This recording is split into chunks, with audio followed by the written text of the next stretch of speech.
Welcome to life line నేను Shivani. So ఈ రోజు మనం డిస్కస్ చేయబోయే టాపిక్ వచ్చేసి గుండె సంబంధిత వ్యాధులకు ఆధునిక చికిత్స గురించి. సో వీటి ట్రీట్మెంట్స్ ప్రాసెస్ గురించి వివరించడానికి ప్రస్తుతం మనతో పాటు స్టూడియోలో ఉన్నారు doctor Dilip from Manipal hospital Vijayawada. So ఆయనతో మాట్లాడి మరిన్ని వివరాలు అడిగి తెలుసుకుందాం. సో డాక్టర్ గారు, బీపీ అండ్ డయాబెటీస్ ఈ రెండు కూడా హార్ట్ మీద ఎక్కువగా ఇంపాక్ట్ చూపించే అవకాశాలు ఉన్నాయా? తప్పకుండా అండి. ఎందుకంటే ఈ రెండు కూడా డైరెక్ట్గా గుండె మీద అంటే గుండె రక్తనాళాల మీద ముఖ్యంగా అంటే మనకు షుగర్ అన్నది అన్కంట్రోల్డ్ షుగర్స్ అంటాం. అంటే బ్లడ్ షుగర్ లెవెల్స్ అన్నది రెగ్యులర్గా బాగా హై లెవెల్లో ఉండేటప్పుడు ఏమవుతుందంటే ఈ గుండెలోని రక్తనాళాలు ఏవైతే ఉన్నాయో ఆ రక్తనాళాల్లో ఎండోథీలియం అనేది ఉంటుందండి. అంటే ఎక్కడైతే బ్లడ్ అంతా టచ్ అవుతూ ఉంటుందో ప్రవహిస్తుందో ఆ ఎండోథీలియం, ఆ ఎండోథీలియల్ డిస్ఫంక్షన్ అనేది జరిగే అవకాశం ఉంటుంది. ఎందుకంటే ఈ ఎండోథీలియంలో చిన్న చిన్న గ్యాప్స్ ఏర్పడటం, ఆ తర్వాత అక్కడ మన బాడీలో మన రక్తంలో సర్క్యులేట్ అవుతున్న ఈ కొలెస్ట్రాల్ పార్టికల్స్ ఎల్డిఎల్ అంటాం కదండి, ఈ కొలెస్ట్రాల్ పార్టికల్స్ అనేవి డిపాజిట్ అవుతూ ఉండటం. సో దీంతో ఏమవుతుందంటే బ్లడ్ షుగర్ బాగా పెరిగిన వాళ్ళలో ఈ రక్తనాళాలు అన్నది ఒకటి ఎండోథీలియల్ డిస్ఫంక్షన్ ఒకటి రావటం. అండ్ నైట్రిక్ ఆక్సైడ్ అని ఉంటుందండి మన రక్తనాళాల్లో. రక్తనాళం ఎప్పుడు కూడా వదులుగా డైలేట్ అయ్యి ఉండాలి అంటే ఈ నైట్రిక్ ఆక్సైడ్ అన్నది చాలా అవసరం. సో ఈ రకమైన మార్పులు చెందటం వల్ల ఈ హై బ్లడ్ షుగర్స్లో ఈ నైట్రిక్ ఆక్సైడ్ అన్నది రిలీజ్ అన్నది తగ్గుతుంది. సో దాంతో ఏంటంటే ఈ రక్తనాళం అన్నది ఫ్లెక్సిబిలిటీని కోల్పోయి ఒక స్టిఫ్గా మారుతుంది. సో దీనికి తోడు ఈ డయాబెటీస్లో ఇంకొక ప్రాబ్లం ఏంటంటే క్లాటింగ్ ఫ్యాక్టర్ అంటాం. క్లాటింగ్ ఫ్యాక్టర్స్ ఏమవుతాయంటే అంటే థ్రాంబోజెనిసిటీ అంటాం. వీళ్ళలో ఈ ప్లేట్లెట్ యాక్టివేషన్ అనేది విపరీతంగా ఉండటం. సో దాంతో ఈ థ్రాంబోలైసిస్ అనేది కొంచెం తగ్గటం వల్ల ఏమవుతుందంటే ఈ క్లాట్ ఫార్మేషన్ వలన కూడా మనకు డయాబెటీస్లో హార్ట్ డిసీజెస్ అంటే రక్తనాళాల్లో బ్లాక్స్ ఏర్పడటం, దాని మూలంగా హార్ట్ అటాక్స్ రావటం అనేది మనం సాధారణంగా చూస్తుంటాం. సో ఈ రకంగానే కాకుండా ఏంటంటే మనకు దీనిలో డయాబెటీస్లో ఇంకొకటి ఇన్ఫ్లమేషన్ అన్నది కూడా ఉంటుంది. మనం ఇన్సులిన్ రెసిస్టెన్స్ అన్నది విని ఉంటాం, అంటే ప్రీ డయాబెటిక్ స్టేజ్ అనుకోవచ్చు ఏదైనా సరే. సో ఈ ఇన్ఫ్లమేషన్ మూలంగా కూడా ఈ రక్తనాళాలు అన్నది స్టిఫ్గా మారటం, పర్టికులర్గా ఏంటంటే ఎండ్ ఆర్టరీస్ అంటాం, వాటిలో డ్యామేజ్ అన్నది చాలా ఎక్కువగా కనబడుతుంటుంది.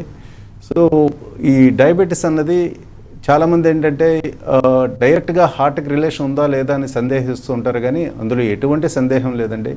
ఎందుకంటే మోస్ట్ ఆఫ్ ది టైమ్స్ ఈ రక్తనాళాల్లో బ్లాక్స్ అన్నవి మనం ఆపరేషన్ చేయలేని స్టేజ్ దాటిపోతున్నాయి, లేదంటే మల్టిపుల్ బ్లాక్స్ ఉన్నాయి అంటే వాళ్ళకి సాధారణంగా ఈ హై బ్లడ్ షుగర్స్ అన్నది గమనిస్తూనే ఉంటామండి. సో డెఫినెట్గా హై బ్లడ్ షుగర్ అన్నది ఈ రక్తనాళాల్లో బ్లాక్ ఏర్పడటానికి చాలా వరకు మనకు కారణంగా కనిపిస్తుంటుంది. అలాగే బీపీ, అన్కంట్రోల్డ్ బీపీ ఉండేటప్పుడు కూడా ఇక్కడ కూడా ఏమవుద్దంటే ఆ రక్తనాళాల లోపల ఎండోథీలియం పైన షీర్ ప్రెజర్ అంటాం. అంటే ఆ ప్రెజర్ అనేది బాగా ఎక్కువగా ఉంటుంది. ఆ ప్రెజర్ ఎక్కువ ఉండటం వల్ల కూడా ఏంటంటే ఆ రక్తనాళాల్లో ఆ ఫ్లెక్సిబిలిటీ అని తగ్గి మళ్ళీ ఇది కూడా ఏంటంటే మళ్ళీ సేమ్ అంటే ఇదంతా ఒక మెటబాలిక్ సిండ్రోమ్ అంటాం కదండి. డయాబెటీస్ అయినా సరే, హైపర్ టెన్షన్ అయినా సరే, లేదంటే హైపర్ డిస్లైపిడీమియా అంటాం, అండ్ ఒబేసిటీ. అండ్ వీటిల్లో ఏమంటే మెకానిజం ఫైనల్గా వచ్చేటప్పటికి ఏంటంటే ఈ రక్తనాళాల్లో స్టిఫ్నెస్ పెరిగి అక్కడ మనకు ఎండోథీలియం డిస్ఫంక్షన్ వచ్చి అక్కడ ఈ ఫ్యాట్స్ ఏవైతే అతుక్కొని ఒక ప్లాక్ ఫార్మేషన్ అంటాం, అంటే ఒక బ్లాక్ అన్నది ఏర్పడటానికి ఇవి డైరెక్ట్గా కారణమవుతాయండి. సో డాక్టర్ గారు, ఇప్పుడు ఒక పర్సన్కి బీపీ లేదా షుగర్ ఉంటే ఎప్పుడెప్పుడు చెకప్ చేయించుకుంటే బెస్ట్ అని చెప్తారు? అండ్ బీపీ లేదా షుగర్ని మానిటరింగ్ చేయడం ఎంత ఇంపార్టెంట్? ఈ బీపీ షుగర్ ఉండే వాళ్ళు డెఫినెట్గా హార్ట్ పరంగా మనం మాట్లాడదామండి మిగతా సబ్జెక్ట్ కన్నా. ఇప్పుడు బీపీ షుగర్ ఉండేవాళ్ళు ఒక రకంగా మన రెగ్యులర్ చెకప్ చేసుకోవాలి.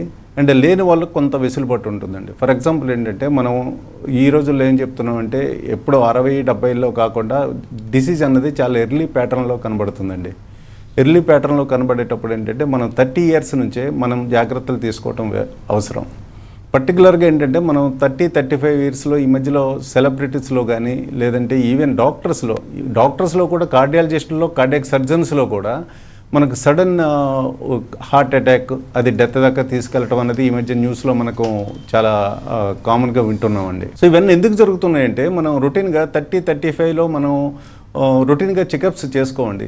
నిజంగానే మనకు అప్పటికే బ్లడ్ ప్రెషర్ ఉన్నా, లేదంటే అప్పటికే మనకు బాగా అన్కంట్రోల్డ్ షుగర్స్ ఉన్నా మనకు డైరెక్ట్గా తెలియదు. మనం బికాజ్ ఆఫ్ మన ఏజ్ బట్టి ఏదో చిన్న చిన్న కంప్లైంట్స్ వస్తున్నా సరే దాన్ని టేక్ ఇట్ ఫర్ గ్రాంటెడ్ అనేలాగా ఈ వయసులో మనకు ఎందుకు వస్తుందిలా అనే ఒక నిర్లక్ష్యం చేస్తుంటాం. బట్ మీ ప్రశ్నకి ఏంటంటే, ఎవరికైతే ఆల్రెడీ షుగరు అండ్ బీపీ అయితే ఉన్నాయో వీళ్ళు చాలా రెగ్యులర్గా ఫ్రీక్వెంట్గా ఈ హెల్త్ చెకప్స్ అనేది, పర్టికులర్గా కార్డియాక్ చెకప్ అనేది చేసుకోవటం చాలా అవసరం అండి. ఎందుకంటే ఒకసారి డిసీజ్ ప్రాసెస్ స్టార్ట్ అయిన తర్వాత మనం ఇంకా జాగ్రత్తగా ఉండే అవకాశం ఉంటుంది. సో ఎర్లీ స్టేజ్లోనే మనం కానీ దీన్ని గుర్తించామంటే డైరెక్ట్ సర్జరీ వైపు వెళ్లకుండా, స్టెంటింగ్ వైపు వెళ్లకుండా మన మందులతోనే చాలా వరకు కంట్రోల్ చేసుకునే మందులు కూడా మనకి ఇప్పుడు అవైలబిలిటీలో ఉన్నాయి. కాబట్టి సో ఈ ఫ్రీక్వెన్సీ అనేది చాలా ఎర్లీగా చేసుకోవాలి. రొటీన్గా అయితే మనం ఒకసారి టెస్టులు చేసుకున్నాక హార్ట్ చెకప్స్ అన్నీ చేసుకున్న తర్వాత ఏ ప్రాబ్లం లేకపోతే ఏ రిస్క్ ఫ్యాక్టర్స్ లేనప్పుడు మనం 2-3 ఇయర్స్కి ఒకసారి కూడా చేసుకోవచ్చు. బట్ ఎవరైతే హై బ్లడ్ షుగర్స్తో లేదంటే అన్కంట్రోల్డ్ హైపర్ టెన్షన్తో ఉన్నారో వీళ్ళు ఇంకా ఫ్రీక్వెంట్గా చేసుకోవటం అండ్ ఏ చిన్న మార్పు అంటే మన ఫిజికల్ యాక్టివిటీలో కానీ లేదంటే సిమ్టమ్స్లో కానీ ఏ చిన్న మార్పు వచ్చినా సరే వెంటనే వైద్య సలహా తీసుకోవటం అనేది అవసరం అవుతుందండి. సో డాక్టర్ గారు, హార్ట్ సర్జరీ అనగానే ఎంత కాదన్న ఒక చిన్న భయం అయితే ఉంటుంది. So what you have to say about this? Exactly అండి. హార్ట్ సర్జరీ చెప్పాలంటే గత 30 సంవత్సరాల్లో ఇదొక రెవల్యూషనరీ చేంజెస్ అయితే వచ్చాయండి. నిజంగానే హార్ట్ సర్జరీ అనేటప్పటికీ ఒక రకమైన ఫోబియా రావటం అన్నది నిజంగానే అది సహజమే, దాన్ని ఎవరం కాదనలేం. బట్ ఈరోజు మనం ఇక్కడ ప్రధానంగా గుర్తించాల్సింది ఏంటంటే అండి, అసలు మనకు రకరకాల టెక్నిక్స్ ఉన్నాయి. మీరు వినే ఉంటారు, స్టెంటింగ్ అని, లేదంటే వైర్తో వాల్ రిప్లేస్మెంట్, ట్యావీ అని అంటాం. బట్ ఇన్ని పద్ధతులు ఉన్నా స్టెంటింగ్ అన్నది ఎప్పటి నుంచో అందుబాటులో ఉన్నా సరే ఒక పేషెంట్కి యాంజియోగ్రామ్ అయిన తర్వాత ఒక సర్జరీ చేయాల్సిన అవసరం రావచ్చు అనే ఒక అడ్వైజ్ మనకు డాక్టర్ దగ్గర నుంచి వచ్చింది అంటే దాని అర్థం ఏంటంటే అందరినీ ఒకే ఘాటిన ట్రీట్ చేయలేమండి. వాళ్ళకున్న రక్తనాళాల్లో ఉన్న బ్లాక్స్ని సంఖ్యను బట్టి కానీ, రక్తనాళంలో ఏ ప్రదేశంలో ఈ బ్లాక్ ఏర్పడింది అనే దానిపైన దీనికి మందులు ఇస్తే సరిగ్గా ఉంటుందా, లేదంటే స్టెంట్ వేస్తేనే బెటరా, లేదంటే బైపాస్ చేయాల్సి వస్తుందా. ఒకవేళ బైపాస్ చేయాల్సి వస్తుందంటే ఏ డాక్టర్ కూడా గోటుతో పోయేదాన్ని గొడ్డలను ఉపయోగించడం అనేది జరగదండి. అంటే మనకు మందుల కన్నా స్టెంటింగ్ కన్నా బైపాస్ చేయటం వల్ల ఎక్కువ రక్తనాళాలని, ఎక్కువ బ్లాక్స్ని, మ్యాక్సిమం రీవాస్కులరైజేషన్ అంటాం. అంటే మనకు ఎక్కడెక్కడైతే బ్లాక్స్ ఉన్నాయో అన్నిటినీ క్లియర్ చేసే పరిస్థితి బైపాస్లో ఉండేటప్పుడు మాత్రమే మనకు బైపాస్ అనేది డాక్టర్స్ అడ్వైజ్ చేస్తారు. ఒకేసారి బైపాస్ అనేటప్పటికి ఏంటంటే నిజంగానే ఒక రకమైన ఆందోళనలోనే ఉంటుంది. బట్ ఈ రోజుల్లో మనకున్న ఎనస్థీషియాలో జరిగిన డెవలప్మెంట్ కానీ, లేదంటే సర్జికల్ టెక్నిక్లో జరిగిన డెవలప్మెంట్స్, అంటే పర్టికులర్గా ఇంతకుముందు కంప్లీట్గా మెజారిటీ కేసెస్ ఓపెన్లోనే చేసేవాళ్ళం అండి. బట్ ఈ రోజుల్లోకి వచ్చేటప్పటికి ఏంటంటే most of the cases, for example wall replacements కానీ, లేదంటే కంజెనిటల్ హార్ట్ డిసీజెస్ అంటాం, ఏఎస్డి, విహెచ్డీలు, ఈవెన్ పిల్లల్లో కూడా దీన్ని కంప్లీట్గా ఛాతీని తెరవాల్సిన అవసరం లేదండి. ఈవెన్ చిన్న కోతతో కూడా వీటిని సరిచేసే అవకాశం ఉంది. సో కొన్నిసార్లు ఏంటంటే కంప్లీట్గా యాక్సిల్ అంటాం, చంక భాగంలో నుంచి కూడా ఒక హోల్ ద్వారాగా కూడా most of the cardiac problems అన్ని కూడా సరిచేసే అవకాశం ఉంది. కాబట్టి అంత ప్యానిక్ అవ్వాల్సిన అవసరం అయితే అసలే లేదండి. ఎందుకంటే ఇక్కడ మీరు గమనించాల్సింది ఏంటంటే ఇది స్టెంట్ పద్ధతి కన్నా దీనిలో ఎక్కువ బెనిఫిట్ ఉంది. అంటే ఫ్యూచర్లో మళ్ళీ స్టెంట్లు వేయటము, మళ్ళీ బైపాస్కి వెళ్ళటము అనే అవకాశాలని బాగా తగ్గించుకోవాలి అంటే అప్పుడు బైపాస్కి వెళ్ళటమే బెటరు. మనకున్న అనవసరమైన ఫోబియాతో ఆ బెనిఫిట్ని మనం పొందలేకపోయినప్పుడు స్టెంటింగ్ ద్వారాగా బైపాస్ని యాక్సెప్ట్ చేయటం కరెక్టు. అండ్ అది కాకుండా ఈ రోజుల్లో ఒక మంచి హాస్పిటల్స్లో, ఒక సీనియర్ సర్జన్స్లో బైపాస్ ఆపరేషన్స్ అనేవి డెఫినెట్గా మోర్ దెన్ 98% to 99% సక్సెస్లోనే ఉంటున్నాయండి. అంటే ఇదివరకు దీని రిజల్ట్స్ అన్నది ఇంత యాక్యురేషన్లో కొంత తక్కువ ఉండేది. బట్ ఏంటంటే ఓవరాల్గా టెక్నాలజీ పెరగటం వల్ల, ఓవరాల్గా మనకు మెడికేషన్ సపోర్ట్ వలన, లేదంటే ఎనస్థీషియాలో అడ్వాన్స్మెంట్ రావటం వల్ల, లేదంటే post operative care, ICU care అన్నది స్ట్రీమ్ లైన్ అవటం వల్ల డెఫినెట్గా ఈ రిజల్ట్స్ అన్నవి ఇంకా బాగుంటున్నాయి. పొడుగున ఎముక తెరవకుండా, రిబ్స్ మధ్యలో నుంచి చూడటం, అండ్ దాని తర్వాత రిబ్స్ మధ్యలో డైరెక్ట్ విజన్ అంటామండి. దీన్ని ఇప్పటిదాకా ఏంటంటే మనం మినిమల్ ఇన్వేసివ్ సర్జరీ అని అంటున్నాం. అది కాకుండా ఇంకొక సర్జరీ కూడా వచ్చింది, దాన్ని ఏంటంటే endoscopic, total endoscopic cardiac surgery అంటాం. ఈ మినిమల్ ఇన్వేసివ్ కార్డియాక్ సర్జరీకి ఈ టోటల్ ఎండోస్కోపిక్ కార్డియాక్ సర్జరీకి డిఫరెన్స్ ఉందండి. ఈ టోటల్ ఎండోస్కోపిక్ కార్డియాక్ సర్జరీ అన్నది కూడా ఏంటంటే ఈ కోత పరిమాణం అన్నది చాలా చిన్నదిగా ఉంటుంది. దీనివల్ల ఎండోస్కోపిక్ కార్డియాక్ సర్జరీలో బిగ్గెస్ట్ అడ్వాంటేజ్ ఏంటంటే ఏవైతే మనం రిబ్స్ మధ్య లోపల నుంచి వెళ్ళి హార్ట్ని అప్రోచ్ అయ్యి హార్ట్ సర్జరీ చేస్తామో ఈ రిబ్స్ని ఎటువంటి స్ప్రెడ్ చేయమండి. అంటే రిబ్స్ని స్ప్రెడ్ చేయకుండానే మనం ఒక ఎండోస్కోపీ అంటే మనం లైక్ ల్యాప్రోస్కోపీ ఎలా చేస్తామో కెమెరా సహాయంతో మనం కంప్లీట్గా ఓన్లీ పోర్ట్స్ ద్వారాగా కూడా కంప్లీట్గా ఈ మైట్రల్ వాల్ రిప్లేస్మెంట్ కానీ ఐటిక్ వాల్ రిప్లేస్మెంట్ కానీ ఏహెచ్డి క్లోజర్స్ కానీ చాలా వరకు ఉండే ప్రాబ్లమ్స్ అన్నీ కూడా మనం మేనేజ్ చేసే పరిస్థితి వస్తుంది. సో దీనివల్ల ఏంటంటే చాలా ఎర్లీ రికవరీ ఉంటుంది. అంటే మనం ఇంతకుముందు వినే ఉంటాం, ఒకసారి ఆపరేషన్ చేసుకుంటే 3 నెలలు 6 నెలల దాకా కంప్లీట్గా పని చేయటం కష్టం, లేదంటే బ్యాక్ టు వర్క్ వెళ్ళటం కష్టం అని. బట్ ఈ పద్ధతిలోకి వచ్చేటప్పటికి ఏంటంటే ఫ్యూ డేస్ నుంచి ఫ్యూ వీక్స్లోనే కంప్లీట్గా మనం సాధారణ స్థితికి వచ్చే అవకాశాలు అన్నది చాలా ఎక్కువగా ఉంటుంది. కాబట్టి సో అనవసరమైన ఆందోళన పడకుండా ఒకసారి ఇది బైపాస్కి వెళ్తే బెటర్ అనేటప్పుడు మనం ఆ ధైర్యాన్ని కానీ లేదంటే ఉన్న పద్ధతుల్లో సేఫెస్ట్ పద్ధతుల్లో అండ్ ఈ మినిమల్ ఇన్వేసివ్ పద్ధతుల్లో కానీ లేదంటే ఇప్పుడు అన్నిటికన్నా కొత్తగా ఇప్పుడిప్పుడే స్టార్ట్ చేసామండి ఇక్కడ రోబోటిక్ కార్డియాక్ సర్జరీ అన్నది నిజంగా it is going to be A future అండి. ఎందుకంటే రోబోటిక్ సర్జరీలో ఇందాక నేను 2 డిస్కస్ చేశాను, ఓపెన్ సర్జరీ కాకుండా మినిమల్ ఇన్వేసివ్ కాకుండా ఎండోస్కోపిక్ కాకుండా ఈ రోబోటిక్ కార్డియాక్ సర్జరీకి వచ్చేటప్పటికి ఏంటంటే మన యాక్యురసీ ఇంకా ఖచ్చితత్వం అన్నది ఇంకా ఎక్కువగా ఉంటుంది అండ్ ఇన్సెషన్ అన్నది పరిమాణం కూడా తగ్గిపోతుంది. ఇది కంప్లీట్ పోర్ట్స్ ద్వారా. About types of surgeries, so surgeries అంటే bypass surgery, stent, valve replacement, ఇలా అన్ని సర్జరీస్ గురించి మీరు చెప్పారు. సో వీటన్నిటికీ మెయిన్ డిఫరెన్సెస్ ఏమై ఉండొచ్చు డాక్టర్ గారు? అంటే ఇక్కడ మనం అర్థం చేసుకోవాల్సింది ఏంటంటే మనం 100 సర్జరీస్ చేస్తే ఇక్కడే కాదు ఎక్కడైనా సరే హార్ట్ సర్జరీస్ 100లో కూడా 90 కూడా coronary artery bypass CABG surgery అంటాం. సిఏబిజీ సర్జరీ అనేది ఏంటంటే ఇది సాధారణంగా ఇప్పుడు గుండె పైనే, అంటే ఇప్పుడు మన పిడికిలు ఉంటే పిడికిల పై నుంచి వెనక భాగంలో ఎలా అయితే రక్తనాళాలు స్ప్రెడ్ అవుతుంటాయో అలాగే ఇది గుండె ఛాంబర్స్, అంటే 4 గదులని ఏది ఓపెన్ చేయాల్సిన అవసరం లేదండి. గుండె పైనే ఈ రక్తనాళాలు ఉంటాయి. వాటిలో ఎక్కడైతే బ్లాక్ ఏర్పడిందో అది మనకి యాంజియోగ్రామ్లో కనబడుతుంది. దాన్ని కరస్పాండ్ చేసుకొని ఆ బ్లాక్ తర్వాత వెళ్ళి మనం ఈ రోజుల్లో ఏంటంటే కాళ్ళలో నుంచి చేతుల్లో నుంచి రక్తనాళాల కన్నా ఛాతీలో ఉన్న 2 రక్తనాళాలు అంటే internal mammary arteries or internal thoracic arteries అంటాం. ఈ రెండింటిని కూడా మినిమల్ ఇన్వేసివ్ పద్ధతిలో కానీ లేదంటే ఓపెన్ పద్ధతిలో కానీ అక్కడ నుంచి హార్వెస్ట్ చేసుకొని సో గుండె ఛాంబర్స్ ఏవి తిరగకుండా హార్ట్ బీటింగ్లో ఉంటూనే so most of the times అంటే 99% ఆఫ్ ది కేసెస్ ఈ పద్ధతిలో చేయొచ్చండి. దీన్ని బైపాస్ సర్జరీ అంటారు. అంటే హార్ట్ అటాక్స్ కానీ లేదంటే ఛాతీలో నొప్పి రావటం కానీ రక్తనాళాల్లో బ్లాకులు ఏర్పడటం వల్ల దాన్ని ఎలా క్లియర్ చేయాలన్నది ఇది బైపాస్ సర్జరీ అండి. ఈ పద్ధతిలో మనం గుండెని ఆపాల్సిన అవసరం లేదు. అండ్ దీన్ని మనం ఓపెన్గా చేసి చేయొచ్చు, దీన్ని మినిమల్ ఇన్వేసివ్ పద్ధతిలో చేయొచ్చు అండ్ ఎండోస్కోపిక్ పద్ధతిలో కూడా కొంతవరకు సహాయం తీసుకొని పేషెంట్ పెయిన్ అన్నది చాలా వరకు తగ్గించుకోవచ్చండి. ఇంకా మిగతా 2 ప్రధానమైన సర్జరీలు ఏమొస్తాయంటే వాల్వ్ రిప్లేస్మెంట్స్. వాల్వ్స్ అన్నవి తెలుగులో కవాటాలు అంటాం. ఈ కవాటాలు ఏంటంటే గుండె గదుల మధ్యలో ఉంటాయి. కొన్నిసార్లు ఏంటంటే ఈ కవాటాల్లో కానీ ఏదైనా లీక్ ఏర్పడినా లేదంటే ఈ కవాటాలు అన్నది బాగా బిగుసుగా తయారై దానిలో బ్లడ్ ఫ్లో అవ్వకపోయినా సరే స్టెనోసిస్ అంటాం. అప్పుడు ఏంటంటే ఈ కవాటాలు మార్చాల్సి వస్తుంది. ఇప్పుడు ఈ పద్ధతి ఏంటంటే మనం గుండెని ఆపితే తప్ప దీన్ని ఫర్దర్గా ప్రొసీడ్ అవ్వలేము. ఈవెన్ ఇక్కడ ఏం చేయాలంటే మనం డైరెక్ట్గా గుండెని కొంత టైం స్టాప్ చేసి పెట్టాలి. గుండెని స్టాప్ చేసి పెట్టాలంటే గుండె చేసే పని మనం ఒక కార్డియోపల్మనరీ బైపాస్ మెషిన్ అని ఉంటుంది. ఆ మెషిన్కి ఈ గుండె చేసే పనిని మనం అప్పచెప్పడం జరుగుతుంటుంది.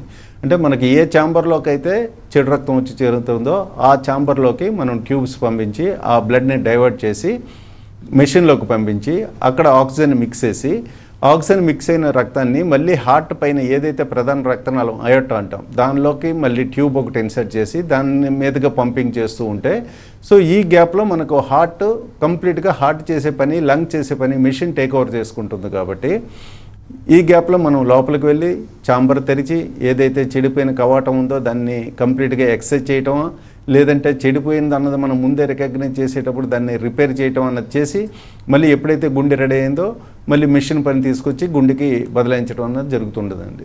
ఈ రెండు ప్రధానమైనవి. ఒకటి కవాటం రిప్లేస్మెంట్ అండ్ ఇంకోటి ఏంటంటే పిల్లల్లో మనకు చేసే ఆపరేషన్లు ఇవన్నీ కూడా మనం మోస్ట్ ఆఫ్ ది టైమ్స్ అంటే కొద్దిపాటి కోయాక్టేషను పీడిఏ అనే డిసీజులు కాకుండా మెజారిటీ డిసీజెస్ అన్నీ కూడా మనం గుండె తెరవాల్సి ఉంటుందండి.